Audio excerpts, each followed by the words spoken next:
Do you remember the story of जोना?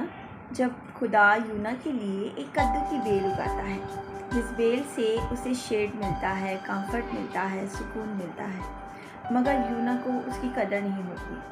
और जैसे ही एक कीड़ा आकर उस बेल को ख़राब कर देता है तो यूना कंप्लेन करना शुरू कर देता है कि खुदा तूने ये भी मुझसे ले लिया।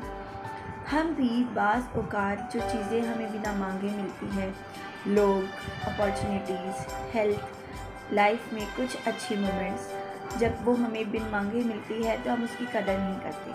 और जैसे ही वो हमारी ज़िंदगी से चली जाती हैं, हम उसकी कंप्लेन करना शुरू कर देते हैं कि खुदा मैं ही क्यों। ग्रैटिट्यूड इज़न्ट इट कि जो हमें चाहिए हमें वो मिले। Gratitude is to say thanks what you already have. So always be grateful, always be thankful for what you already have and what God has already given you. Do you remember the story of Jonah? जब खुदा यूना के लिए एक कद्दू की bell उगाता है, जिस बेल से उसे शेड मिलता है, कंफर्ट मिलता है, सुकून मिलता है, मगर यूना को उसकी कदर नहीं होती।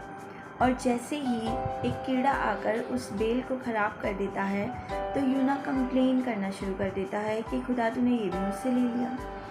हम भी बाज़ औक़ात जो चीज़ें हमें बिना मांगे मिलती है, लोग, अपॉर्चुनिटीज़, हेल्थ, लाइफ में कुछ अच्छी मोमेंट्स, जब वो हमें बिन मांगे मिलती है तो हम उसकी कदर नहीं करते। और जैसे ही वो हमारी ज़िंदगी से चली जाती हैं, हम उसकी कंप्लेन करना शुरू कर देते हैं कि खुदा मैं ही क्यों।